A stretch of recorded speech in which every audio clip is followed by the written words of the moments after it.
mechanical iceberg. Physics of possibility. Quantum mechanics allows supreme mind. The brain is capable of millions of neural nets. Cascade of biochemical An emotional response. molecules. The brain does not know the difference between what it sees in its environment and what it remembers. We are running the holodeck. Whatever way we observe the world around us. So how can you continue to see the world as real if the self that is determining it to be real is intangible?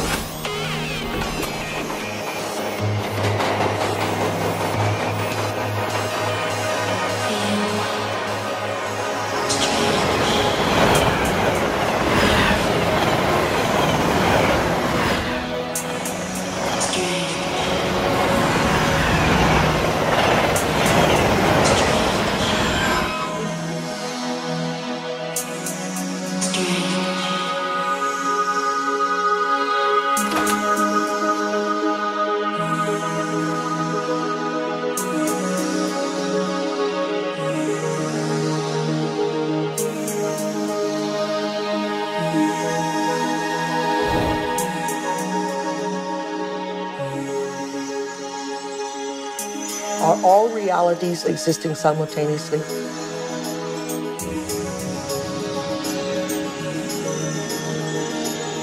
Is there a possibility that all potentials exist side by side?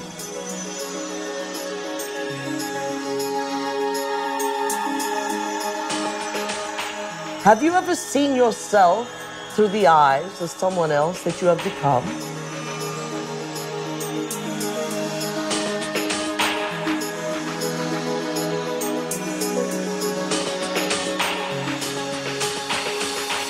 And looked at yourself through the eyes of the ultimate observer? Who are we? Where do we come from? What should we do? And where are we going? Why are we here? Well, that is the ultimate question, isn't it? What is reality? What I thought was unreal now, for me, seems in some ways to be more real than what I think to be real, which seems now more to be unreal. You can't explain it.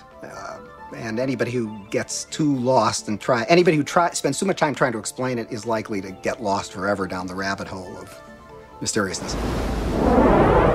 I think the more you look at quantum physics, the more mysterious and wondrous it becomes. Quantum physics, in very succinctly speaking, is a physics of possibilities. These are questions. These are addressing questions of how the world feels to us, of whether there's a difference between the way the world feels to us and the way it really is. Have you ever thought about what thoughts are made of? I think some of the things we're seeing with the children today is a sign that the culture is in the wrong paradigm and not appreciating the power of thought. Every age, every generation has its built-in assumptions that the world is flat, or that the world is round, etc. There are hundreds of hidden assumptions, things we take for granted that may or may not be true. Of course, in the vast majority of cases, historically, these things aren't true. So presumably, if history is any guide, much about what we take for granted about the world simply isn't true. But we're locked into these precepts without even knowing it oftentimes. That's a paradox. Modern materialism strips people of the need to feel responsible. And often enough, so does religion.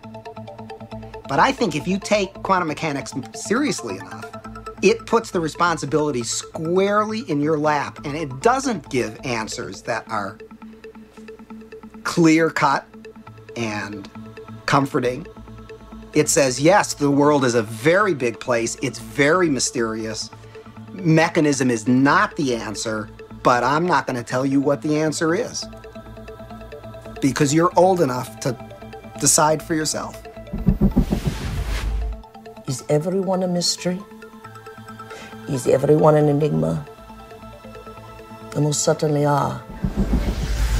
Asking yourself these deeper questions opens up new ways of being in the world. It brings in a breath of fresh air. It makes life more joyful. The real trick to life is not to be in the know, but be in the mystery.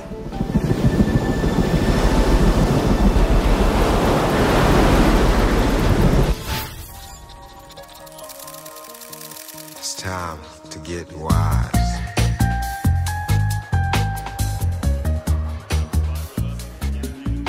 Why do we keep recreating the same reality? Why do we keep having the same relationships? Why do we keep getting the same jobs over and over again? In this infinite sea of potentials that exist around us, how come we keep recreating the same realities? Isn't it amazing that we have options and potentials that exist, but we're unaware of them? Is it possible that we're so conditioned to our daily lives, so conditioned to the way we create our lives, that we buy the idea that we have no control at all? We've been conditioned to believe that the external world is more real than the internal world.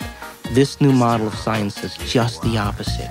It says what's happening within us will create what's happening outside of us. There's a physical reality that is absolutely rock solid, and yet it only, if you want to put it this way, it only comes into existence when it bumps up against some other piece of physical reality. That other piece may be us, and of course we're partial to those moments, but it doesn't have to be either. It could be just some incidental rock comes flying along and interacts with this fuzzy mass of stuff, and sure enough, it provokes it into a particular state of existence. And there were philosophers in the past that said, look, if I kick a rock and I hurt my toe, that's real. I feel that, it feels real, it's vivid, and that means that it's reality. But it's still an experience, and it's still this person's perception of it being real. Scientific experiments have shown that if we take a person and hook their brains up to certain PET scans or computer technology and ask them to look at a certain object, and they watch certain areas of the brain light up, and then they've asked them to close their eyes and now imagine that same object. And when they imagine that same object, it produced the same areas of the brain to light up as if they were actually visually looking at it. So it caused scientists to back up and ask this question. So who sees then? Does the brain see? Or do the eyes see? And what is reality? Is reality what we're seeing with our brain? Or is reality what we're seeing with our eyes? And the truth is that the brain does not know the difference between what it sees in its environment and what it remembers, because the same specific neural nets are then firing. So then it asks the question, what is reality?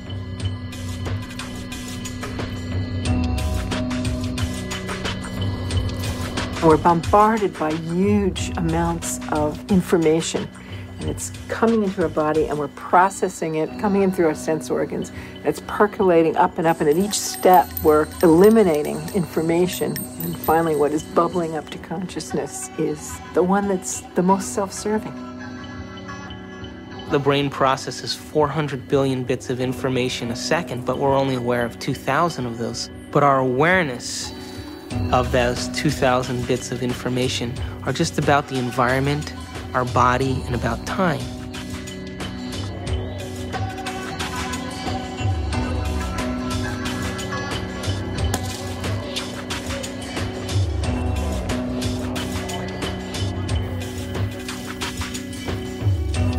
We're living in a world where all we see is the tip of the iceberg, the classical tip of an immense quantum mechanical iceberg. Hey, wow! You got a lot of shots to develop? No. Oh, bummer. Well, I'll catch you later.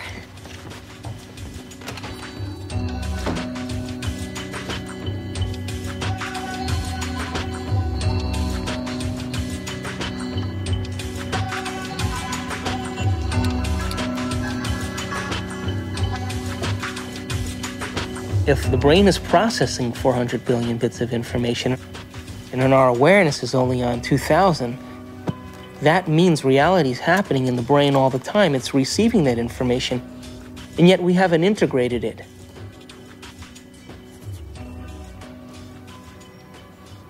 The eyes are like the lens, but the tape that's really seeing is the back of the brain.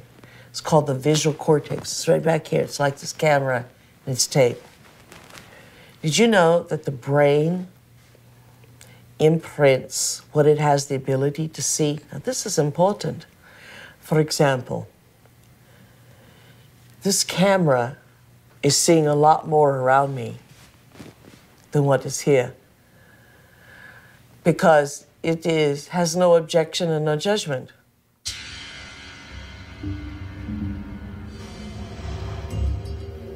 The only movie that's playing in the brain is what we have the ability to see.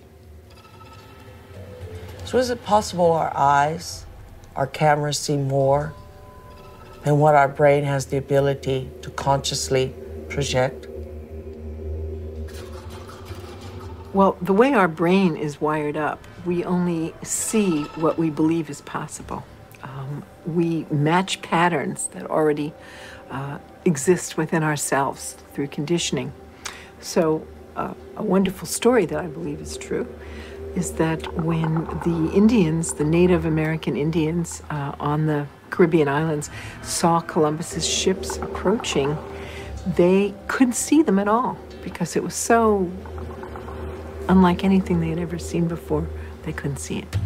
When Columbus's armada landed in the Caribbean, none of the natives were able to see the ships, even though they existed on the horizon. The reason that they never saw the ships was because they had no knowledge in their brains or no experience that clipper ships existed. So the shaman starts to notice that there's ripples out in the ocean, but he sees no ship, but he starts to wonder what's causing the effect. So every day he goes out and looks and looks and looks, and after a period of time, he's able to see the ships. And once he sees the ships, he tells everybody else that ships exist out there because everybody trusted and believed in him. They saw them also.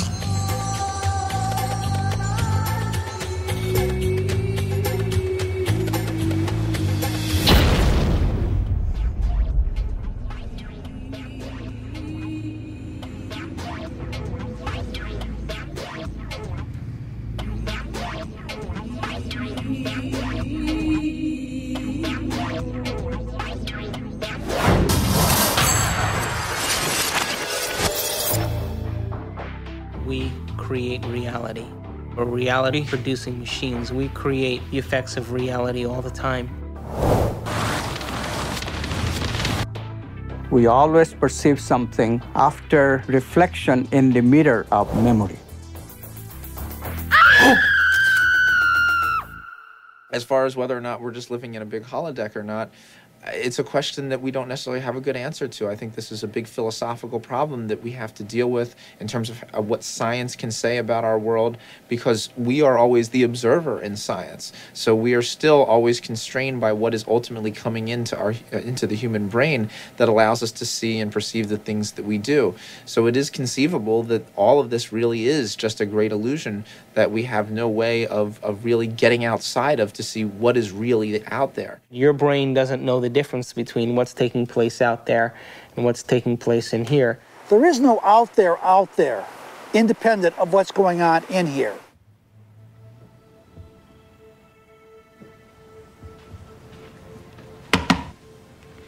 You okay?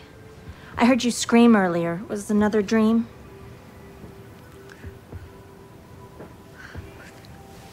You were an Indian, watching Columbus's ship materialize out of thin air. Wow. And this medicine man kept hitting you. Cool. Hey, maybe it was a past life or a parallel reality or a future life. Got weird. Or maybe that dream was trying to tell you the truth. I guess it just depends on what you think is real. Maybe you should try different anxiety pills. My pills are fine, okay? Thank you. Well, I have to go get dressed. I hope you feel better, Amanda.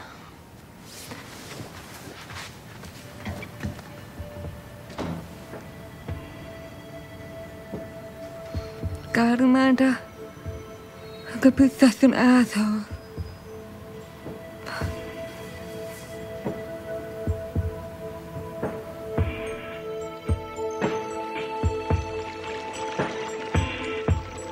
There actually are choices in the direction of how a life can go that are contingent upon small-level quantum effects not being washed out. First of all, let's talk about the subatomic world, and then we'll talk about what it's telling us about reality. The first thing I want to tell you about the subatomic world is it's totally a fantasy created by mad physicists trying to figure out what the heck is going on when they do these little experiments. By little experiments, I mean big energy in little spaces and little pieces of time. It gets pretty nutty at that realm of things, and so subatomic physics was invented to try to figure that all out. We need a new science down there. It's called quantum physics, and it is subject to a whole range of debatable hypotheses, thoughts, feelings, intuitions as to what the heck is really going on. Matter is not what we have long thought it to be. To the scientist, matter has always been thought of as sort of the ultimate in that which is static and predictable. Within all the atoms and molecules, all the space within them, the particles take up an insignificant amount of the volume of an atom or molecule, the fundamental particles. The rest of it is vacuum. What seems to happen is that particles appear and disappear all the time. So where do they go when they're not here? Now, that question is tricky. I'm going to give you two answers. Answer number one, they go into an alternative universe where the people in that universe are asking the same question about those particles when they come into our universe. They say, where do they go? There's a great mystery called the mystery of the direction of time. There's a certain sense in which the fundamental laws of physics that we have don't make any interesting distinction, say, between past and future. For example, it's a puzzle from the standpoint of the fundamental laws of physics. Why we should be able to remember the past and not have the same kind of epistemic access to the future. It's a puzzle from the standpoint of these laws, why we should think something like, by acting now, we can affect the future but not the past. These things, that we have a different kind of epistemic access to the past and the future, that we have a different kind of control by acting now over the future than we do over the past. These things are so fundamental to the way we experience the world that that it seems to me not to be curious about them is to be, 3/4 of the way to being dead.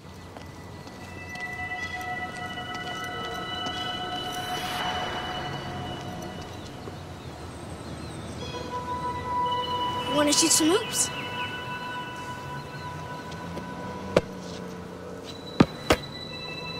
Now you don't have to be like that. Come on and play. Look, he likes you. Don't you have time for a little one-on-one? How long has it been since you played? Come on, you got the ball. Take a shot. No, my lady, not from there. It's out of bounds.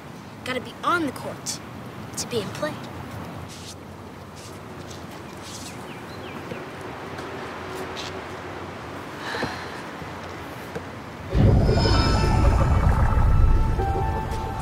Welcome to Duke Reginald's court of unending possibilities.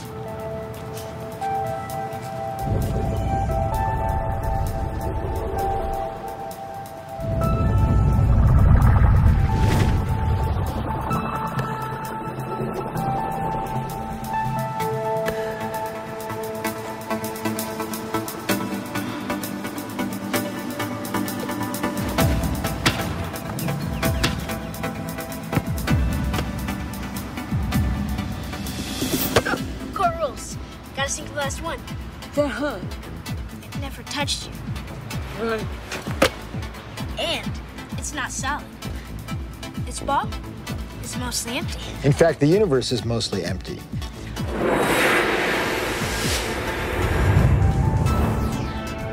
We like to think of space as empty and matter as solid. But in fact, there is essentially nothing to matter whatsoever. It's completely insubstantial. Take a look at an atom. We think of it as a kind of hard ball.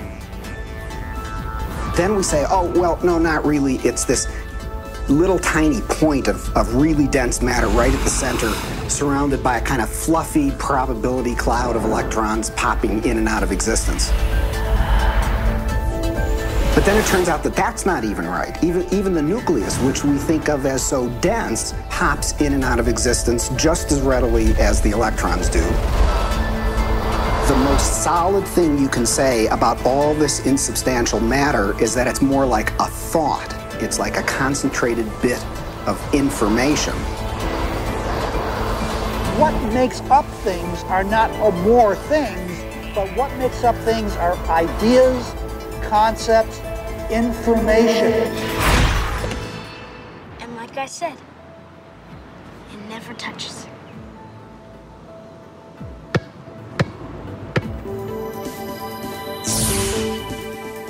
Those electrons build up a charge and push the other electrons away before they touch. So nobody touches nothing. Come on, put your stuff down. Nobody's gonna take it. Like I said, this is my court. It's no problem.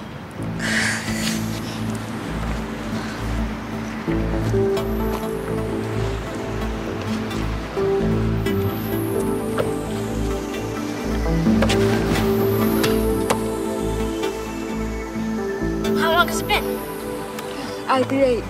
It's only in conscious experience that it seems that we move forward in time. In quantum theory, you can also go backwards in time. You can always go back in time.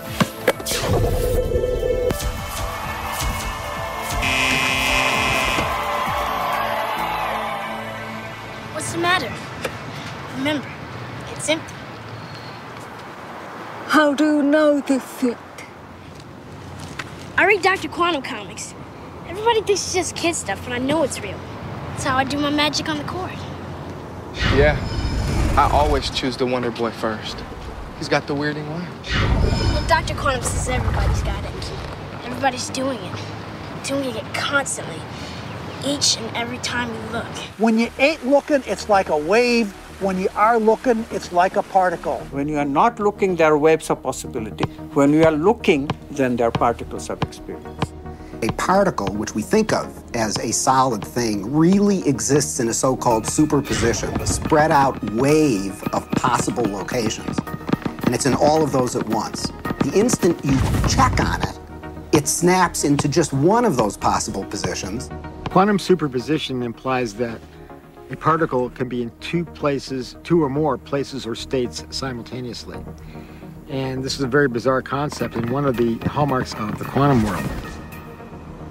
Superheroes use superposition, with the world being potential strips of reality. Until we choose. Heroes choose what they want. Being in many places at once, experiencing many possibilities all at once, and then collapsing on the one. The question is, how far down the rabbit hole do you want to go?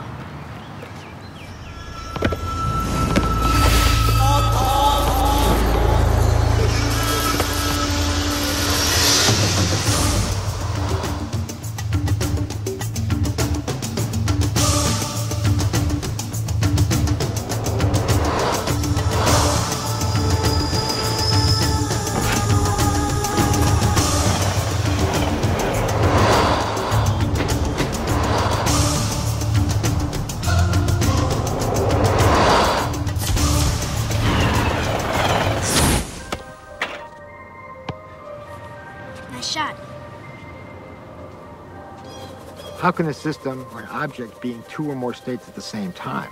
It's very easy. Instead of thinking of things as things, we all have a habit of thinking that everything around us is already a thing. existing without my input, without my choice. You have to banish that kind of thinking. Instead, you really have to recognize that even the material world around us, the chairs, the tables, the rooms, the carpet, camera included, all of these are nothing but possible movements of consciousness. And I'm choosing moment to moment out of those movements to bring my actual experience into manifestation. This is the only radical thinking that you need to do. But it is so radical, it's so difficult, because our tendency is that the world is already out there, independent of my experience. It is not. Quantum physics has been so clear about it. Heisenberg himself, co-discoverer of quantum physics, said atoms are not things. They are only tendencies. So instead of thinking of things, you have to think of possibilities. They're all possibilities of consciousness. You now can see in numerous labs around the United States objects that are large enough to be seen by the naked eye, and they are in two places simultaneously. And you can actually take a photograph of that. Now, I suppose if you showed a photograph, they'd say, oh, great, here's this nice blob of colored light, and I see there's a bit of it over here, and another bit of it. So you got a picture of two dots. What's the big deal? And if so, well, look right in the chamber. You can see it right there. Oh, I see two things there. You say, no, that's not two things. That's one thing. It's the same thing in two places. I'm not sure that people's jaw would drop about it, because I don't think people really believe it. And I don't mean that people say, oh, you're lying, or, oh, the scientists are confused. I think it is so mysterious that you can't even understand how amazing it is. And then furthermore, you've seen Star Trek and whatnot. Beam me up, Scotty. So it all seems sort of, oh, well, what does that really mean? But you've got to really stop and think about what that means, that it's the same object and it's in two places at once. And people tinker in the lab and they get angry about things and they have lunch and they go home and they lead their lives just as though nothing utterly astounding is happening, because, of course, that's how you have to go about it. And yet there is this completely amazing magic sitting right in front of your eyes. Quantum physics calculates only possibilities. But if we accept this, then the question immediately comes, what chooses among these possibilities to bring the actual event of experience? So we immediately see that consciousness must be involved. The observer cannot be ignored. We know what an observer does from a point of view of quantum physics, but we don't know who or what the observer actually is. Doesn't mean we haven't tried to find an answer. We've looked. We've gone inside of your head. We've gone into every orifice you have to find something called an observer, and there's nobody home. There's nobody in the brain. There's nobody in the cortical regions of the brain. There's nobody in the subcortical regions or the limbic regions of the brain. There's nobody there called an observer. And yet we all had this experience of being something called an observer, observing the world out there. Is this the observer, and which is so intricate to understanding the wacky, weird world of quantum particles and how they react? Is this, then, the observer? In my modeling, the observer is the spirit inside the four-layered biobody suit. And so it's like the ghost in the machine. It is the consciousness that's driving the vehicle. And it is observing the surround. The four layers of the biobody suit have all kinds of sensory systems to pick up signatures from the surround.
In Washington, D.C., the so-called murder capital of the world, there was a big experiment in the summer of 1993 where 4,000 volunteers came from 100 countries to collectively meditate for long periods of time throughout the day. It was predicted in advance that with such a sized group, you would have a 25% drop in violent crime, as defined by the FBI, in Washington that summer. Well, the chief of police went on television saying that, look, it's going to take 2 feet of snow to reduce crime by 25% in Washington, D.C. this summer. But by the end, the police department became a collaborator and author of this study because the results, in fact, showed a 25% drop in violent crime in Washington, D.C., which we could predict on the basis of 48 previous studies that had already been done on a smaller scale. This leads naturally to wonder, are people affecting the world of reality that they see? You betcha they are. Every single one of us affects the reality that we see, even if we try to hide from that and play victim.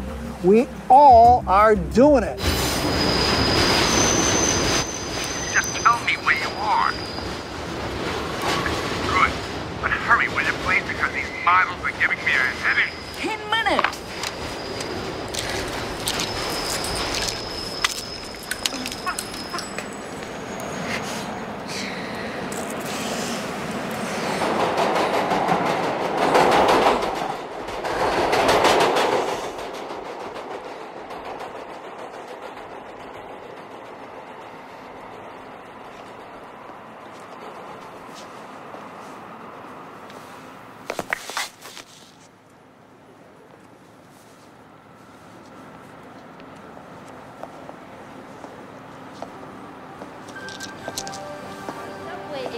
Comes to us from Japan and Mr. Masuro Emoto.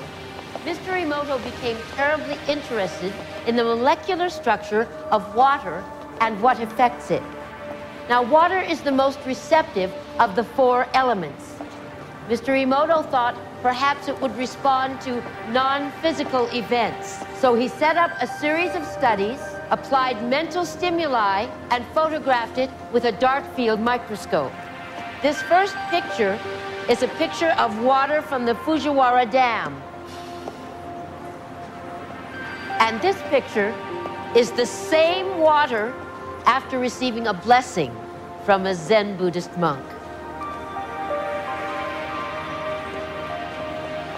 Now, in this next series of pictures, Mr. Emoto printed out words, taped them to bottles of distilled water, and left them out overnight. This first photograph is a picture of the pure distilled water, just the essence of itself. These subsequent photographs, as you can see, are each different. This is the chi of love. And we move along here to thank you. And you can see where he taped that to this bottle here. But if you read Japanese, you already knew that. Now, Mr. Emoto speaks of the thought or intent being the driving force in all of this. The science of how that actually affects the molecules is unknown, except to the water molecules, of course. And it's really fascinating when you keep in mind that 90% of our bodies are water.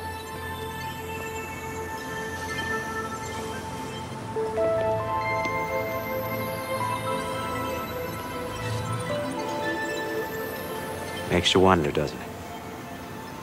If thoughts can do that to water, imagine what our thoughts can do to us.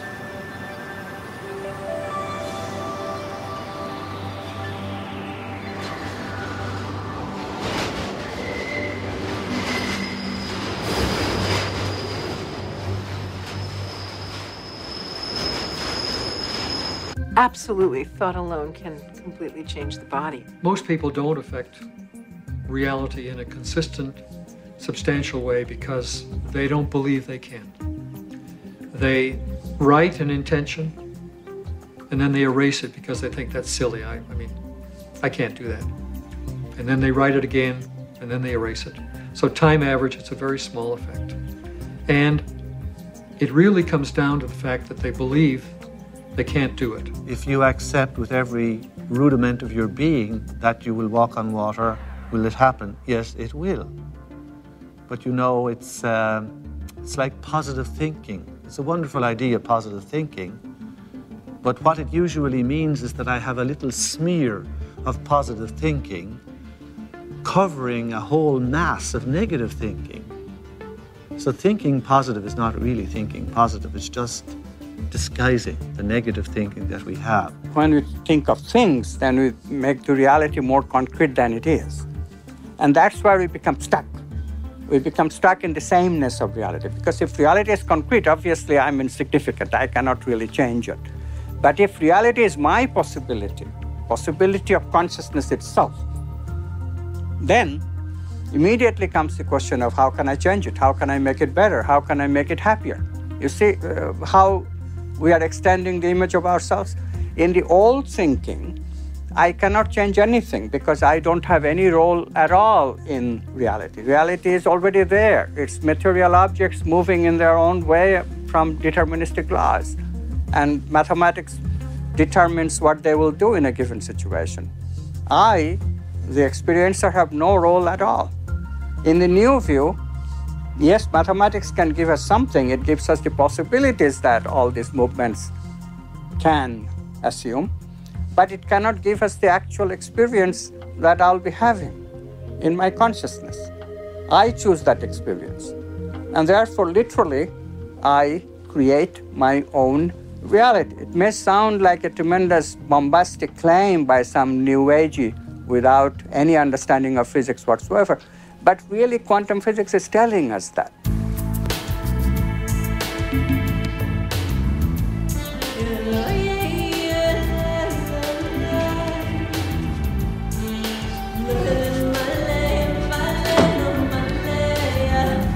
Hey, how was the shoot? So.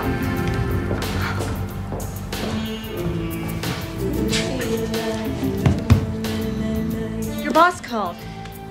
He's worried about you.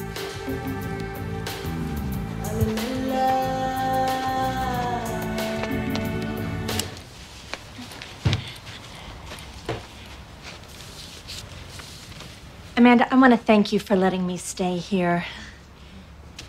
I know I'm a bit much sometimes and that it's been tough after Bob and all. And you've just been so wonderful. I mean, I make a mess and, well, I clean up afterwards, but it's not really your style.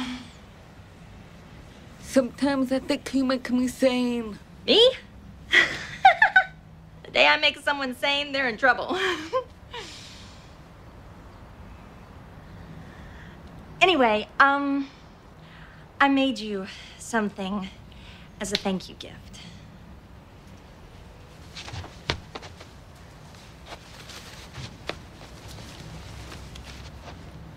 Open it.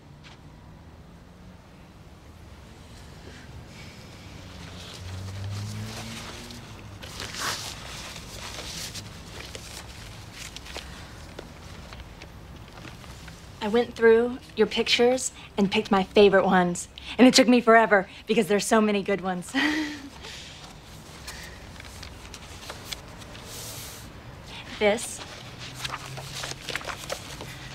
That's for all the wonderful photos you will be taking.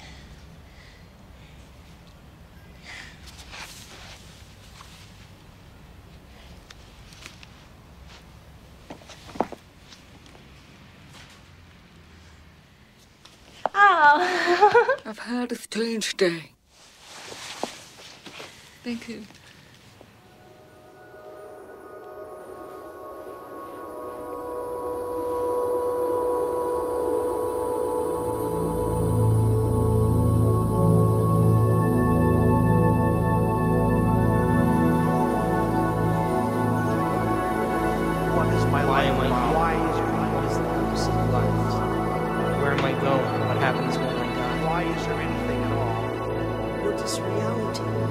It makes you wonder, doesn't it? If thoughts can do that to water, imagine what our thoughts can do to us. Reality ultimately comes down to our experience. Have you ever thought about what thoughts are made of? Is there a substance of thought? I guess it just depends on what you think is real. The world being possible timelines of reality. Until we choose. Are all realities in the quantum field existing simultaneously? I definitely think addiction is something real, something that you can't stop. There literally are different worlds in which we live. There's the macroscopic world that we see. There's the world of our cells. There's the world of our atoms. There's the world of our nuclei. These are each totally different worlds. They have their own language. They have their own mathematics. They're not just smaller. Each is totally different. But they're complementary. Because I am my atoms. But I am also my cells. I'm also my macroscopic physiology. It's all true. They're just different levels of truth. The deepest level of truth uncovered by science and by philosophy is the fundamental truth of unity. At that deepest subnuclear level of our reality, you and I are literally one.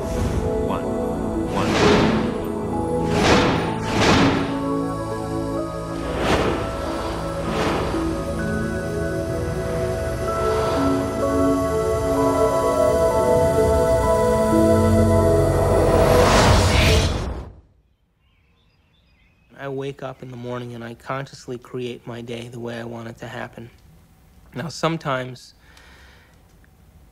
because my mind is examining all the things that I need to get done, it takes me a little bit to settle down and get to the point of where I'm actually intentionally creating my day. But here's the thing, when I create my day, and out of nowhere, little things happen that are so unexplainable, I know that they are the process or the result of my creation. And the more I do that, the more I build a neural net in my brain that I accept that that's possible. It gives me the power and the incentive to do it the next day.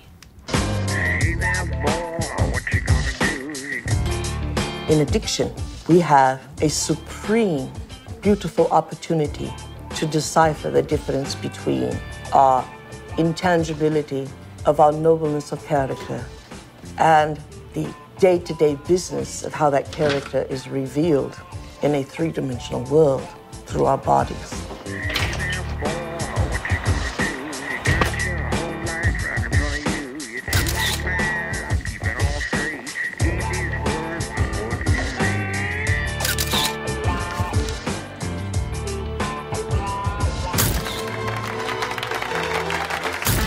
Weddings. And what we will learn is that addiction is the feeling of a chemical rush that is cascaded through the bodies through a whole assortment of glands and ductless glands and through the spinal fluid, a feeling that some would call a sexual fantasy. It only takes one sexual fantasy for a man to have a hard-on. In other words, it only takes one thought here for a man to have an erection in his member. And yet, there was nothing outside of him that gave him that. It was what was within him that gave him that.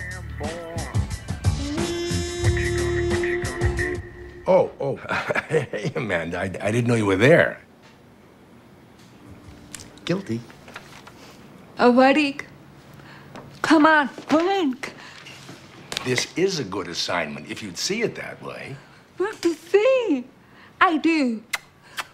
They did. Oh, God, Amanda. I mean, you live in your past. I mean, everything with you is about what happened. You hate churches, you hate weddings, you hate guys.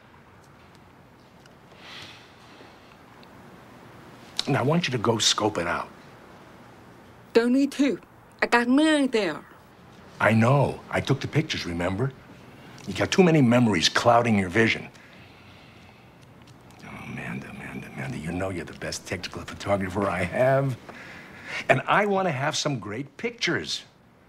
You know what? You need a good Polish wedding. And watch out for those good Catholic boys, huh? You need the priest. Come on, get out of here. Bye. When I was younger, I had lots of ideas about what God was. And now I realize I'm not conscious enough to truly understand what that concept means. That I am at one with the great being that made me and brought me here and that formed the galaxies and the universes, etc. How did that get taken out of religion? It was not hard.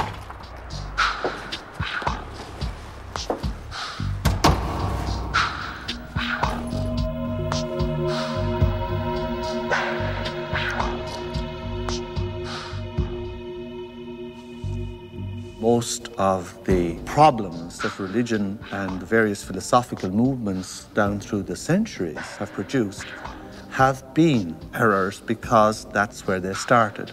That God is a distinct, separate being from us, to whom I must offer worship, whom I must cultivate, humor, please, and hope to attain a reward from at the very end of my life.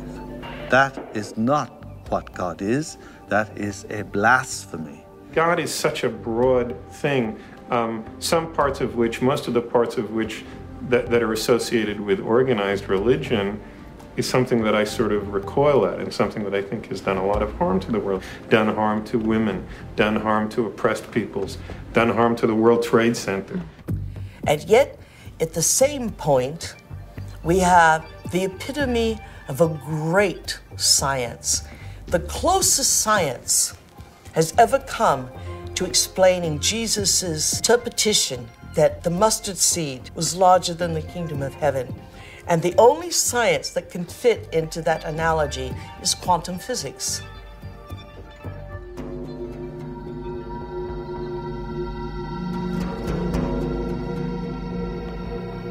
Now, we have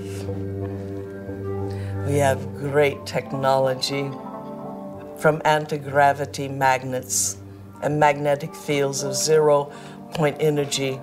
We have all that, and we still have this ugly, superstitious, backwater concept of God.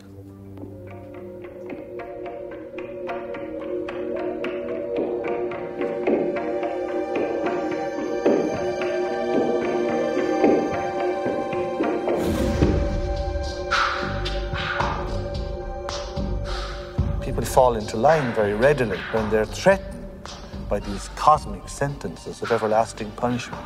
But this is not how God is. And once you start to question the traditional images, caricatures of God, people feel you're an agnostic or an atheist or a subverter of the social order.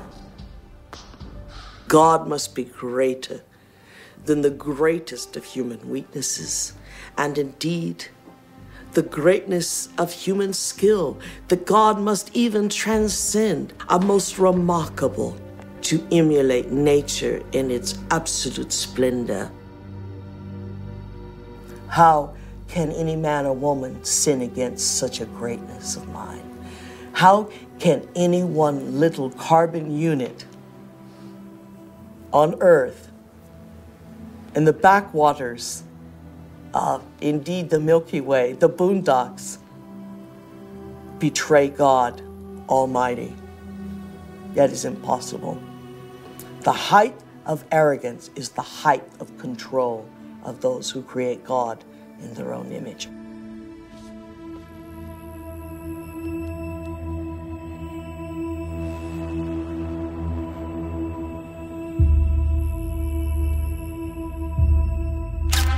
I now present to you Mr. and Mrs. Richard Buck Filipowski.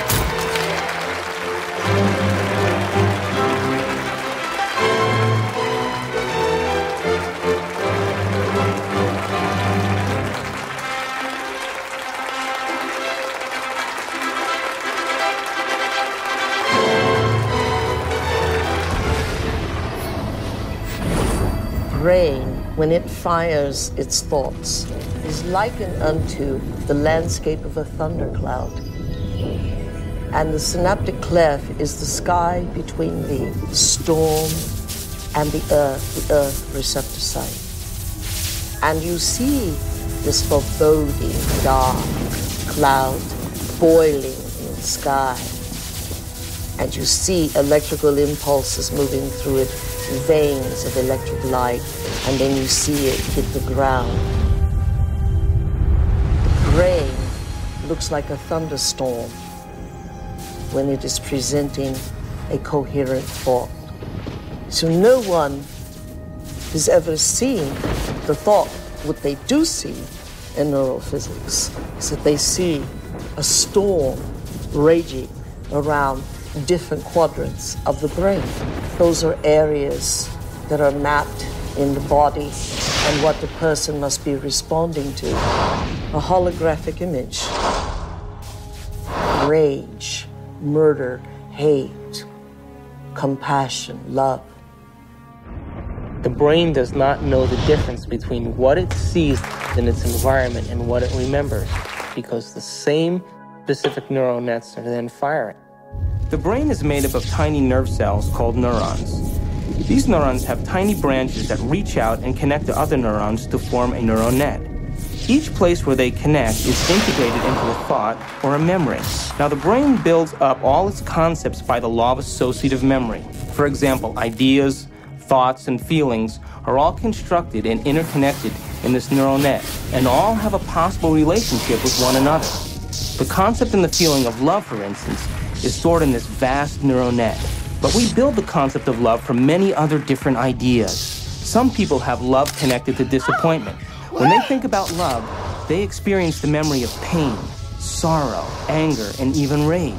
Rage may be linked to hurt, which may be linked to a specific person, which then is connected back to love.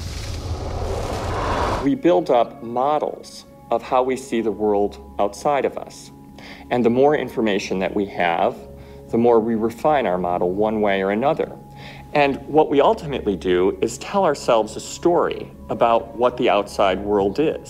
Any information that we process, any information that we take in from the environment is always colored by the experiences that we've had and an emotional response that we're having to what we're bringing in. Who is in the driver's seat when we control our emotions or we respond to our emotions? We know physiologically that nerve cells that fire together wire together. If you practice something over and over again, those nerve cells have a long-term relationship.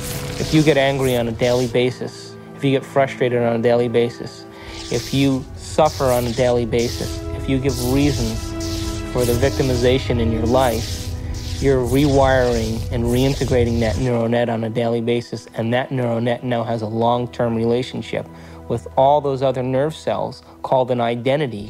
We also know that nerve cells that don't fire together no longer wire together.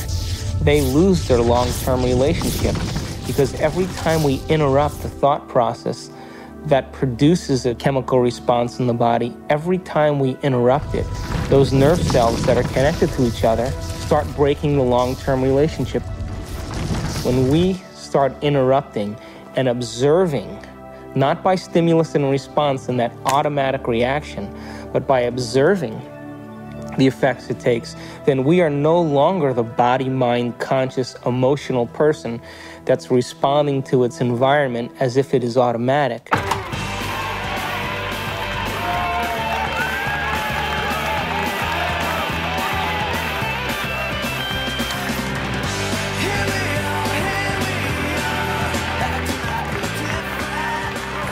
Does that mean emotions are good or emotions are bad?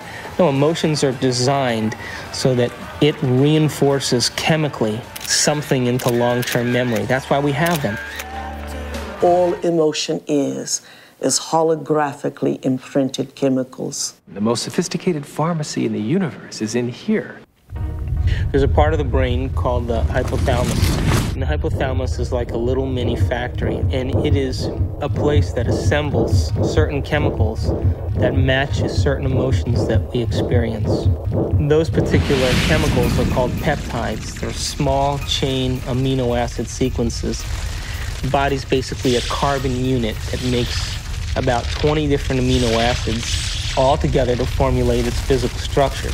The body is a protein-producing machine. In the hypothalamus, we take small chain proteins called peptides, and we assemble them into certain neuropeptides or neurohormones that match the emotional states that we experience on a daily basis.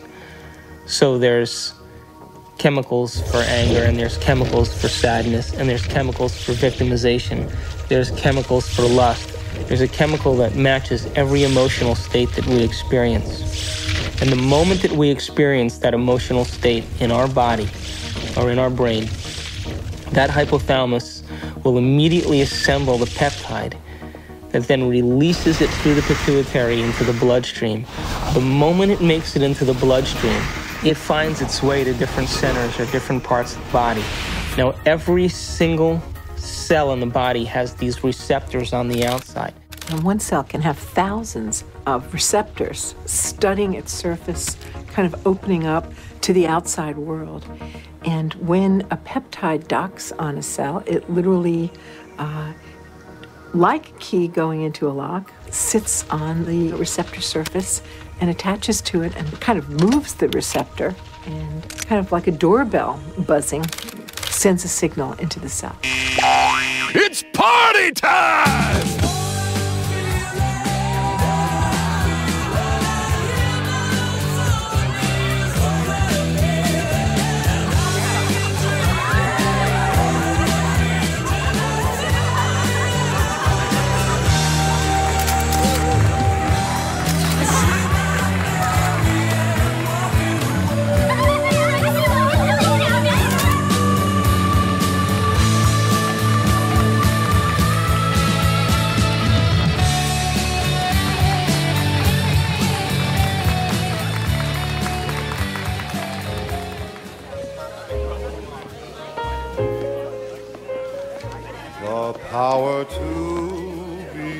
What happens in adulthood is that most of us who've had our glitches along the way are operating in an emotionally detached place, or we're operating as if today were yesterday.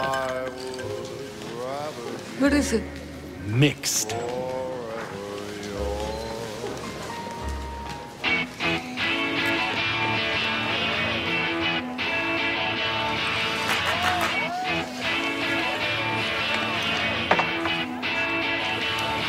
In either the disconnected place or the overly emotional reactive place, because they've gone to an earlier time in reality, the person is not operating as an integrated whole.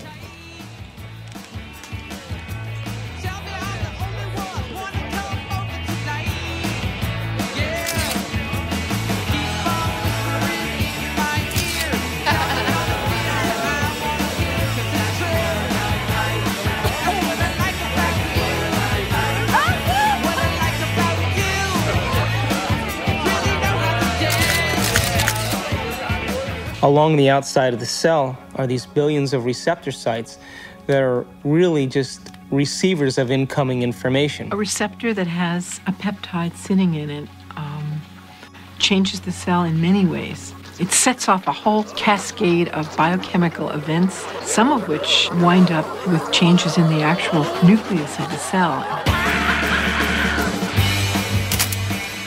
Hi, when I grew up, I want to become a photographer just like you. Oh.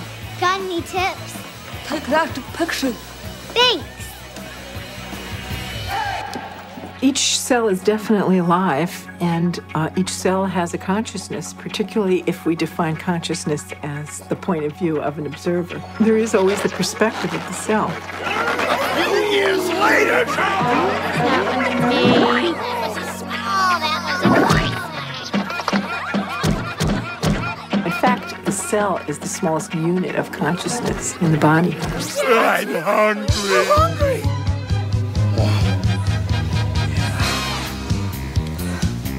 Oh, yeah! We've commandeered an entire serving platter!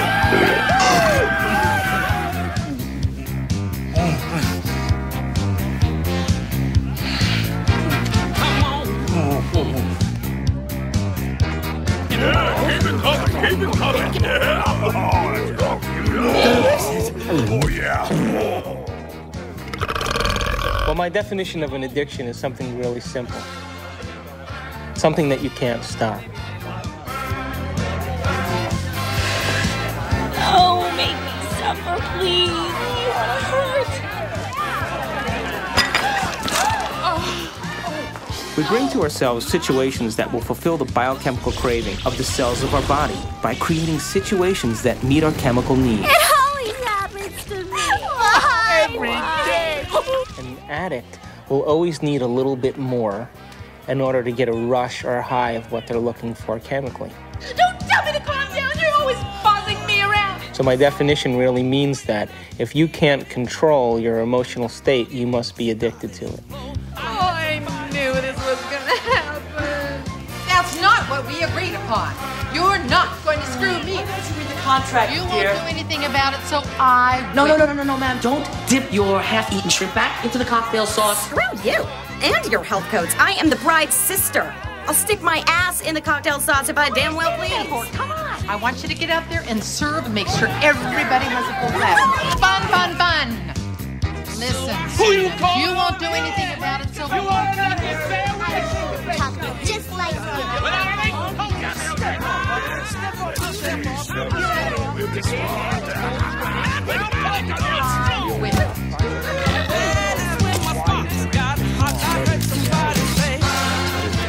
What is reality? What is the real reality?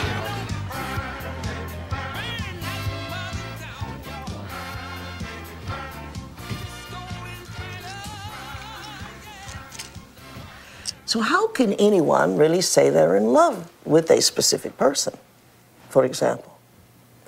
They're only in love with the anticipation of the emotions they're addicted to.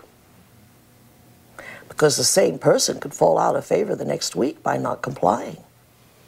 My goodness, doesn't that change the landscape of our emotional outlook on personal needs and identities?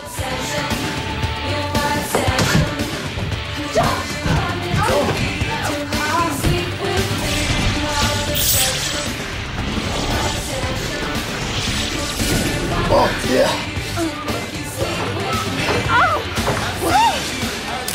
Come here.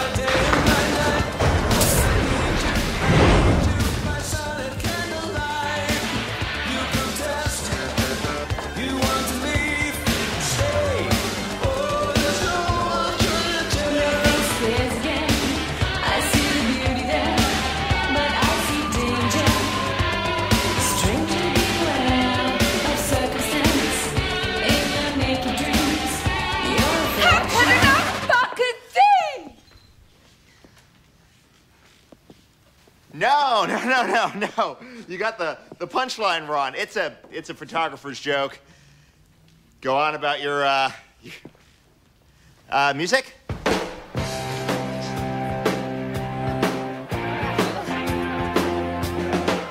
Are you okay? Right, I'm done. That couldn't fucking some good. When? Just now. I was with the groom. Hey, I could read it. I'm sorry. I was with the groom just now. Yeah, he loves Paulette. Where?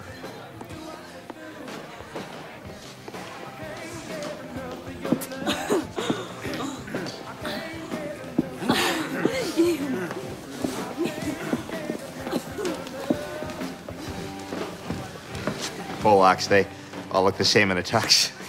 You're not Polish. Hi. Thanks. Here. This will help.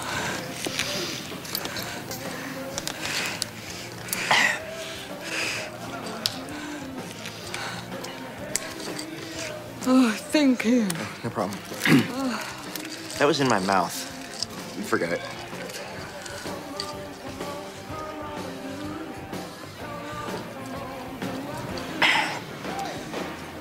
So, what's your name? Elliot. Hi. Yeah. It's I'm Amanda. Hey, Amanda. I should have asked you what your name. You photograph a lot of weddings? I hate it. I'm doing the thing again with my hands. I'm sorry. We are emotions, and emotions are us. Again, I can't separate emotions. When you consider that every aspect of your digestion, every sphincter that opens and closes, every group of cells that come in for nourishment and then moves out to heal something or repair something, those are all under the influence of the molecules of emotion. I mean, it's this total buzz. So you ask if emotions are bad. Emotions are not bad. They're life. They color the richness of our experience. It's our addiction that's the problem. The thing that most people don't realize is that when they understand that they are addicted to emotions... Another drink? It's not just psychological. It's biochemical. Think about this. Heroin uses the same receptor mechanisms on the cells that our emotional chemicals use. It's easy to see then that if we can be addicted to heroin, then we can be addicted to any neuropeptide, any emotion. To the groom! To the groom. Woo!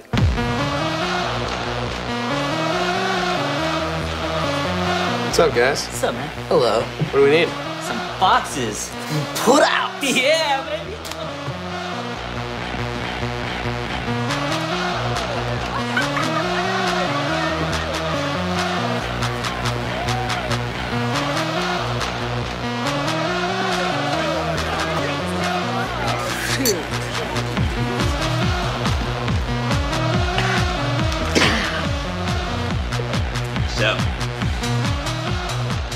The relevant search command that's going on is related to finding a certain emotional state. I mean, we can't even direct our eyes without having an emotional aspect to it.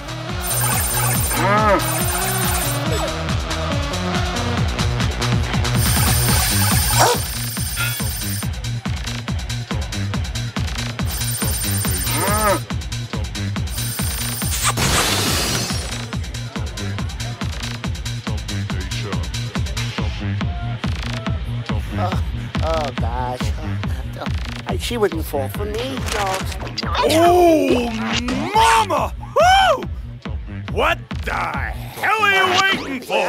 Come on, you little pussies! Jeez, I can't believe you guys! What are you? Ooh, come on, just get the hell out of the way! Hi there, honey! Come on, baby, you know you want it. Oh, don't give me that look.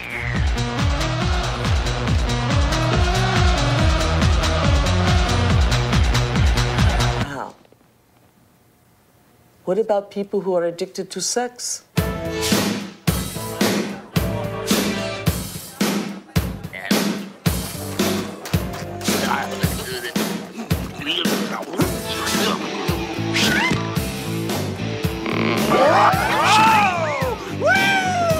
Hello there, big boy.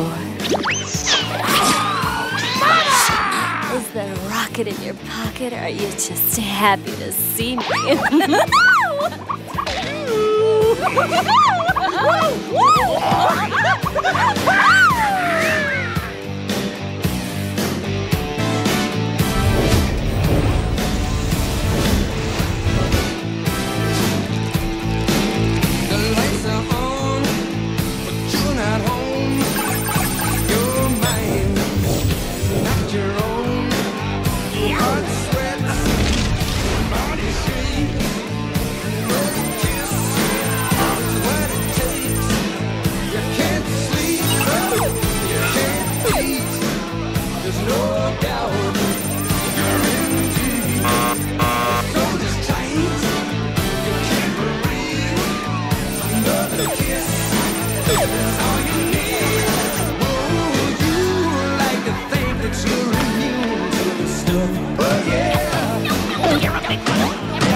I want to hear some. Don't touch anything. Hey, it's very expensive equipment, all right?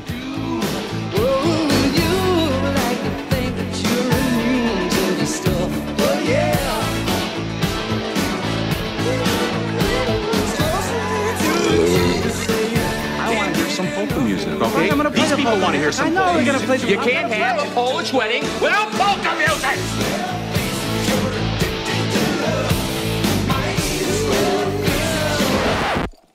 No, would you leave it alone? Keep your fucking hands How can you have a Polish wedding without any fucking Polish Keep music? your fucking hands off my equipment, man!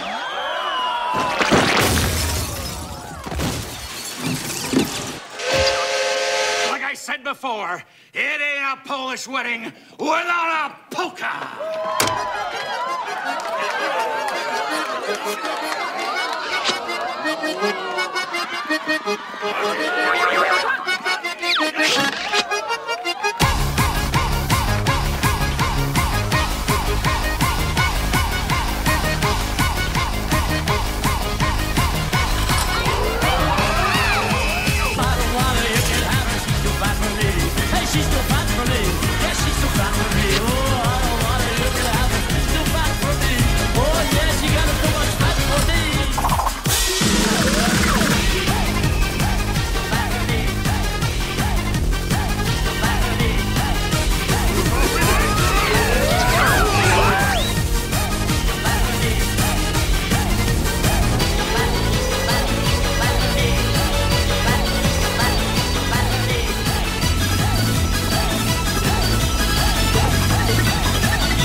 You'll find some old shoes, wasted one without appeal. Where we go from here? It gets wrong from here. You're sitting still inside the fear. There must be some way out of here.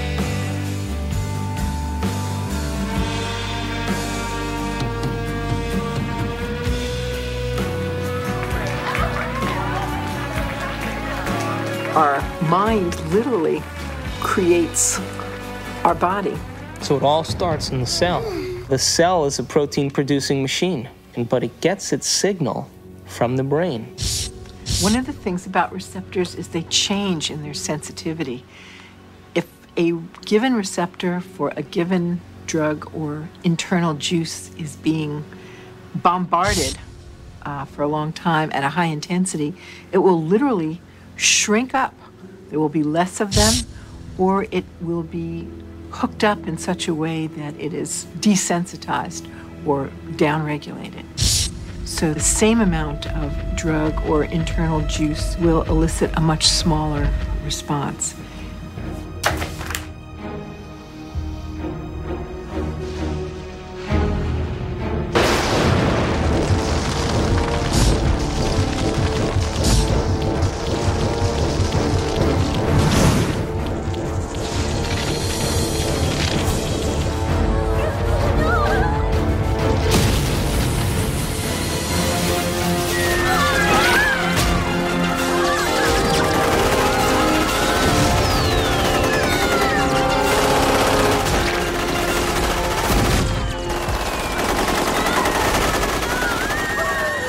If we're bombarding the cell with the same attitude and the same chemistry over and over again on a daily basis, when that cell finally decides to divide, when it produces a sister cell or a daughter cell, that next cell will have more receptor sites for those particular emotional neuropeptides and less receptor sites for vitamins, minerals, nutrients, fluid exchange, or even the release of waste products or toxins.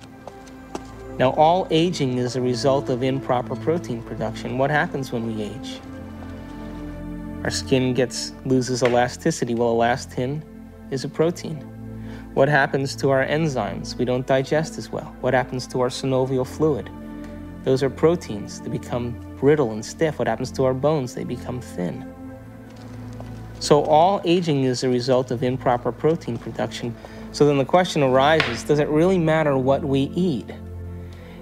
And does nutrition really have an effect if the cell doesn't even have the receptor sites after 20 years of emotional abuse to even receive or to let in the nutrients that are necessary for its health?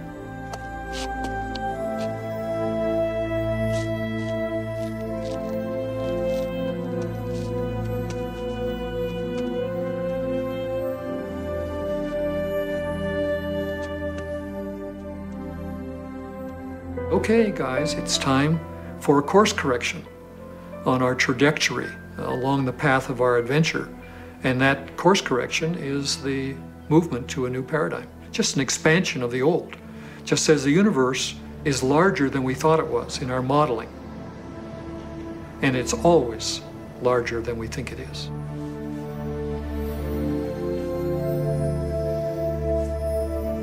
I hate you.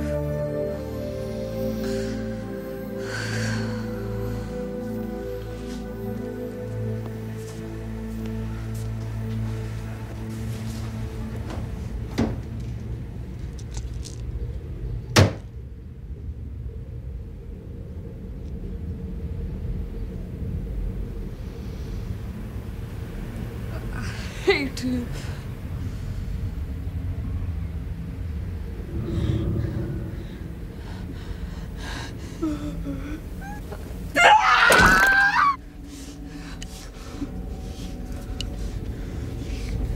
You idiot!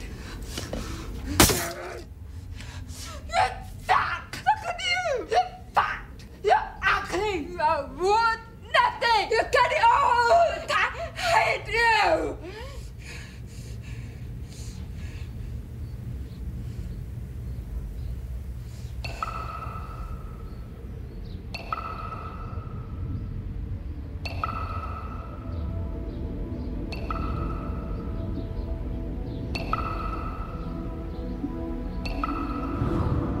It makes you wonder, doesn't it? If thoughts can do that to water, imagine what our thoughts can do to us.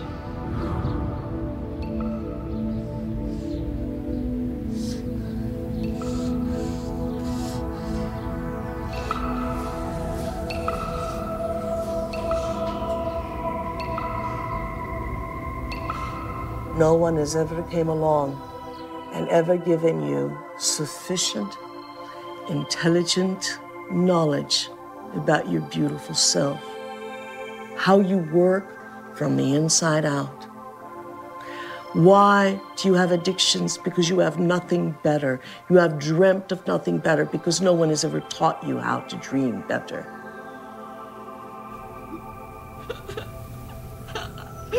Do I think that you are bad? I don't think you're bad. Do I think you're good? I don't think you're good either. I think you're God.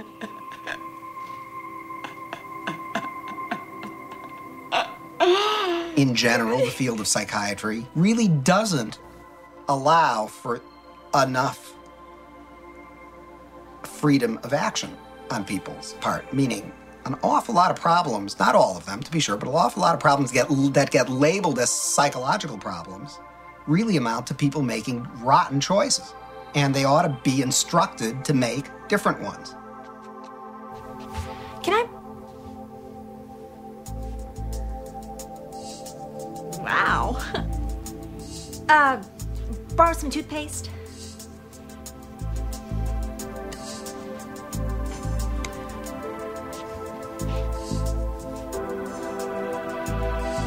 Thanks.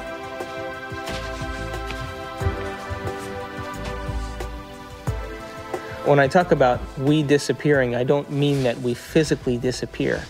What I mean is that we move out of the area of the brain that has to do with our personality, that has to do with our association to people, our association to places, our association to things and times and events. We don't exist in the associative centers in our brain that reaffirms our identity and reaffirms our personality.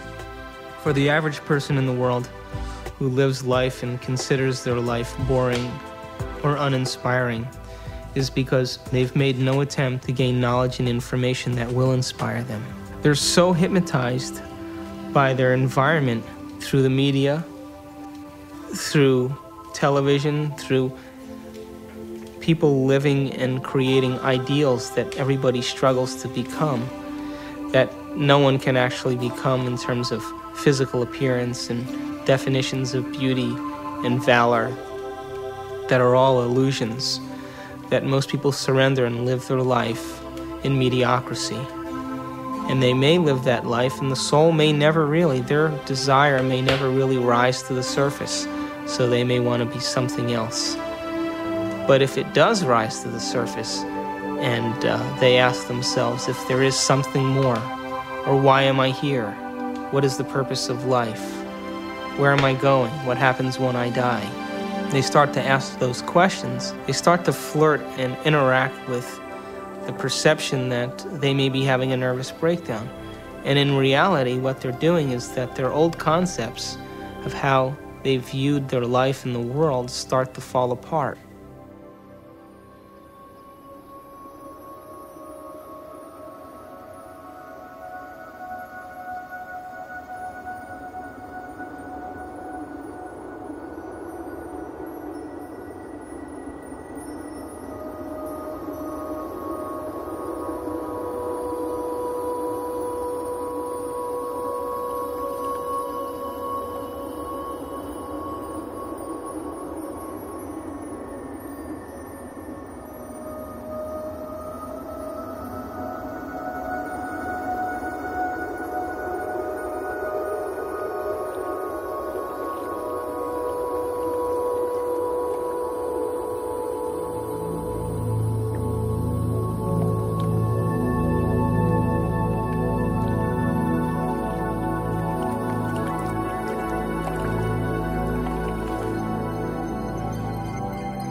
We're in completely new territory in our brain. And because we're in completely new territory, we're rewiring the brain, literally reconnecting to a new concept. Then ultimately, it changes us from the inside out. If I change my mind, will I change my choices? If I change my choices, will my life change? Why can't I change? What am I addicted to? What will I lose that I'm chemically attached to? And what person, place, thing, time, or event that I'm chemically attached to that I don't want to lose because I may have to experience the chemical withdrawal from that? Hence the human drama.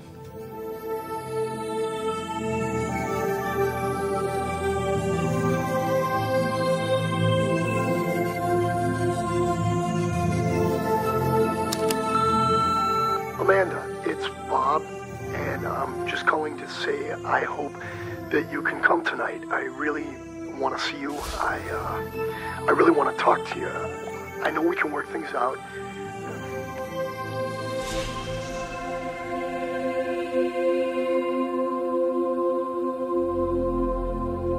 It's the only planet in the Milky Way that has habitation that is steeped in enormous subjugation of religion. You know why that is? Is because people have set up right and wrong. If I do this, I'm going to get punished by God. If I do the other thing, I'm going to get rewarded. This is a really poor description that tries to map out a path in life for us to follow, but with deplorable results, because there really is no such thing as good or bad. We're judging things far too superficially that way. Does that mean you're in favor of sin and licentiousness and depravity? No. It simply means that you need to improve your expression and understanding of what you're dealing with here. There are things that I do, and I know they'll evolve me. There are other things that will not evolve me. But it's not good or bad. And there's no God waiting to punish you because you did one or the other. There is no God condemning people. Everyone is God's. At the same time, God is the sort of placeholder name for those parts of our experience of the world which are somehow transcendent, somehow sublime. I have no idea what God is. And yet I have an experience that God is. There is something very real about this presence called God. Although I have no idea how to define God, to see God as a person or a thing, I can't seem to do it. It's kind of like asking a human being to explain what God is similar to asking a fish to explain the water in which the fish swims. God is a superposition of all the spirit from all things. You are a God in the making, and you have to walk this path. But someday, you have to love the abstract as much as you love the condition of addiction. The only way that I will ever be great to myself is not what I do to my body, but what I do to my mind.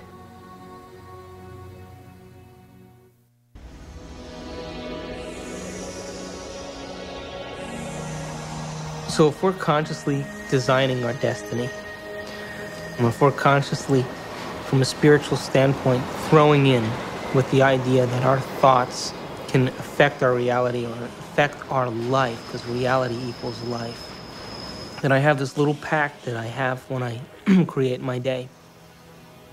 I say, I'm taking this time to create my day, and I'm infecting the quantum field. Now, if is in fact the observers watching me the whole time that I'm doing this, and there is a spiritual aspect to myself, then show me a sign today that you paid attention to any one of these things that I created, and bring them in a way that I won't expect. So I'm as surprised at my ability to be able to experience these things and make it so that I have no doubt that it's come from you.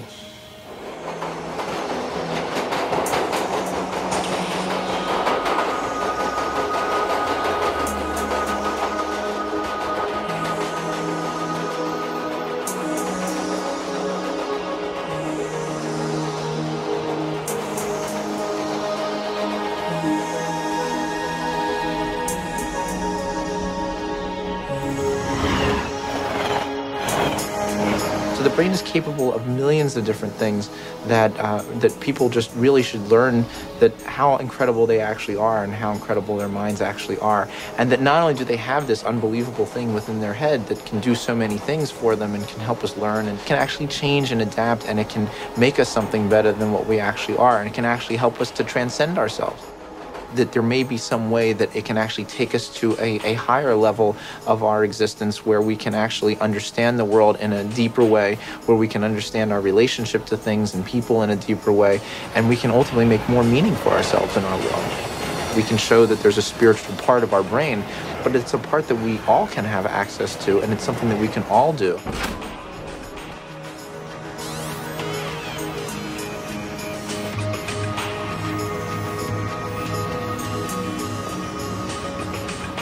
We have to formulate what we want and be so concentrated on it and so focused on it and have so much of our awareness of it that we lose track of ourselves.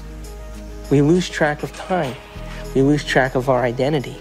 And the moment we become so involved in that experience that we lose track of ourselves, we lose track of time, that picture is the only picture that's real. And everybody's had that experience when they've made up their mind that they've wanted something.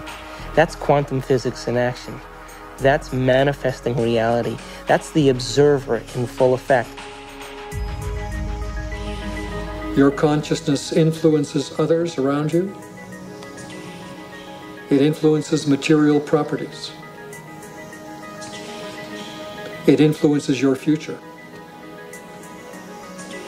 You are co-creating your future.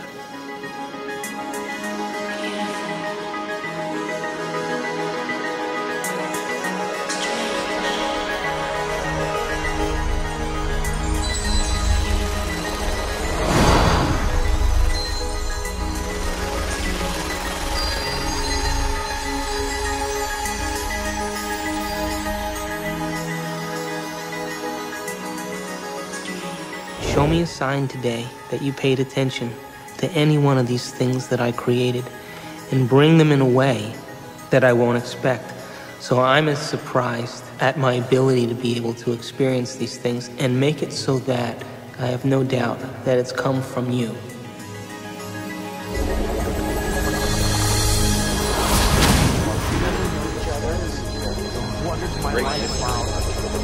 Consciousness is related to something fundamental.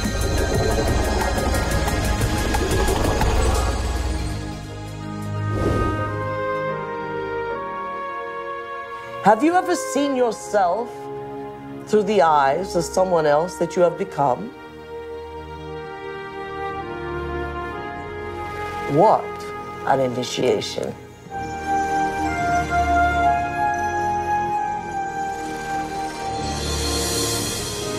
Have you ever stopped for a moment and looked at yourself through the eyes of the ultimate observer?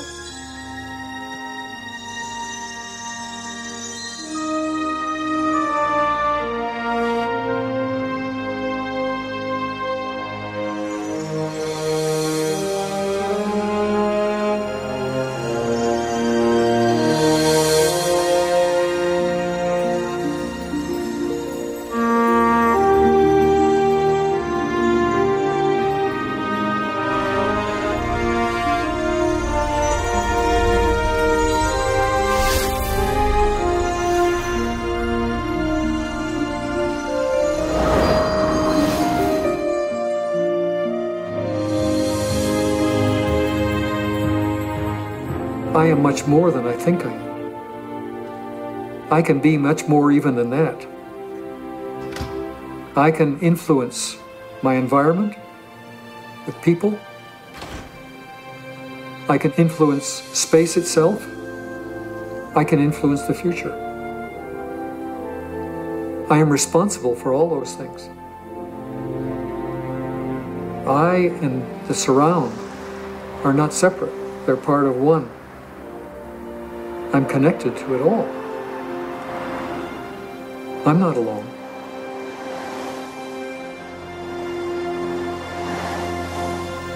Knowing that there's this interconnectedness of the universe, that we are all interconnected and that we are connected to the universe at its fundamental level, I think is as good an explanation for spirituality as there is.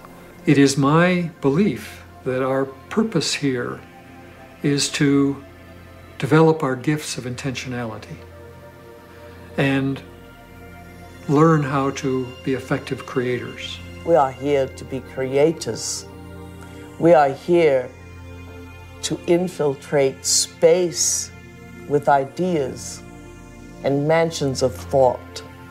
We are here to make something of this life. To acknowledge the quantum self, to acknowledge the place where we really have choice, to acknowledge mind. When that shift of perspective takes place, we say that somebody has been enlightened.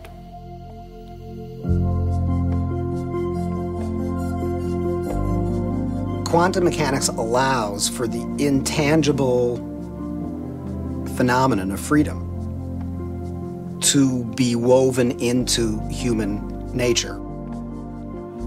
Quantum physics, very succinctly speaking, is a physics of possibilities. It opens fundamentally the question of whose possibilities and who chooses from these possibilities to give us the actual event of experience. The only answer that is satisfactory, both logically and meaningfully, is the answer that consciousness is the ground of all being. We must pursue knowledge without any interference of our addictions. And if we can do that, we will manifest knowledge in reality, And our bodies will experience it in new ways, in new chemistry, in new holograms, new elsewheres of thought, beyond our wildest dreams. All of us one day will reach the level of the avatars that we have read about in history, the Buddhas and the Jesus. Welcome to the kingdom of heaven, without judgment, without hate, without testing, without anything. That we simply are has allowed this reality we call real, from the power of intangibility, to pull out of inertness action, chaos, and hold it into its form, and we call it matter.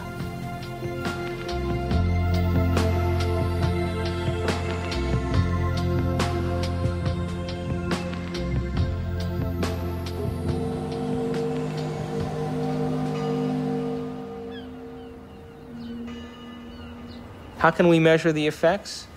We get to live our life and see then if somewhere in our lives something's changed. And then if it has changed, we become the scientists to our life, which is the whole reason why we're here.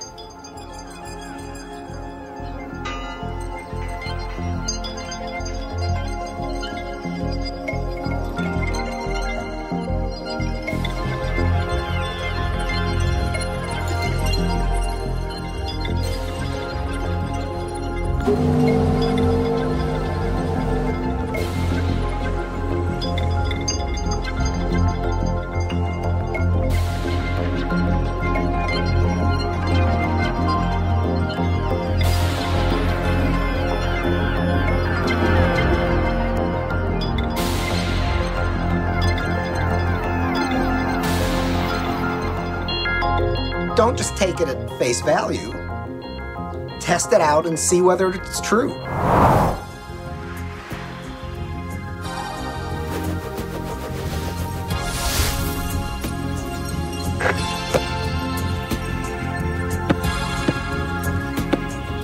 Hey, you're back. I'm back. So you never answered my question. What question? How far down the rabbit hole do you want to go?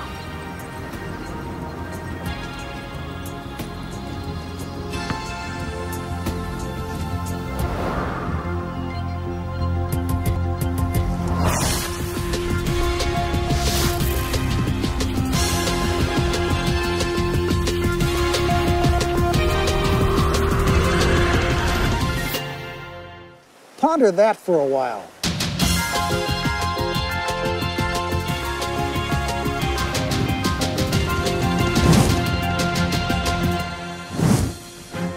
My name's David Albert. I got a PhD in theoretical physics.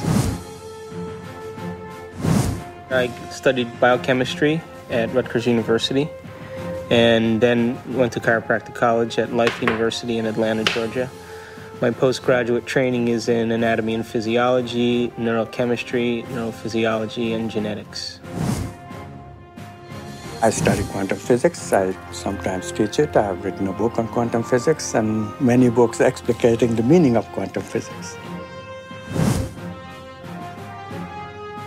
After my PhD from Harvard, I went to CERN, the European Laboratory for Particle Research, and then joined faculty at Stanford. And my work there has been the development of unified quantum field theories. I have about 100 publications in this area, but perhaps I'm best known for the discovery of supersymmetric flipped SU5 grand unified field theory.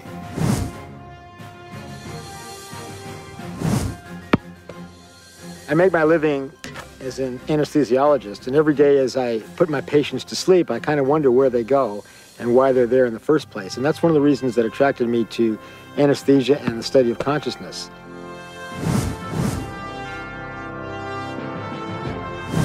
My name is Michal Ledwith, and for most of my life I was a professor of theology.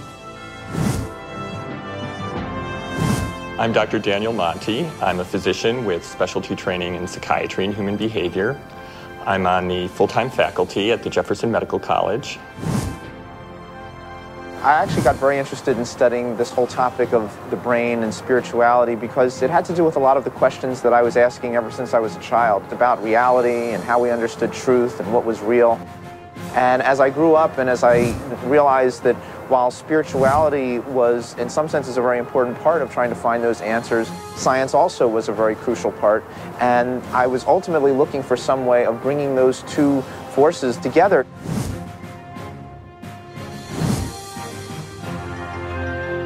Well, my name is Candace Pert, and I'm a professor at Georgetown in the medical school.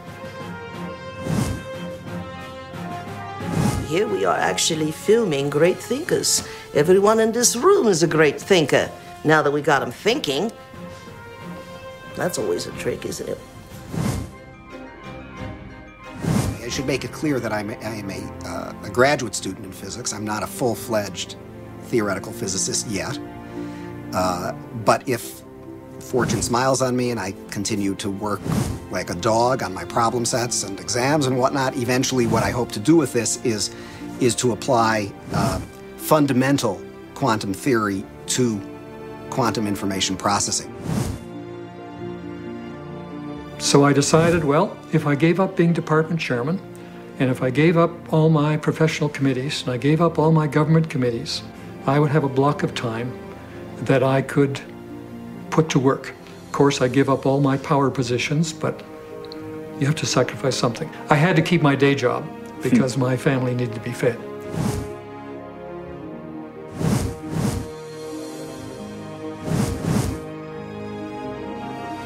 I presume that you're asking me how scientists can sound this wacko because I must be sounding wacko. It's really an interesting question. If you study science long enough, and seriously enough, and dig deeply enough, if you don't come out feeling wacko about it, you haven't understood a thing.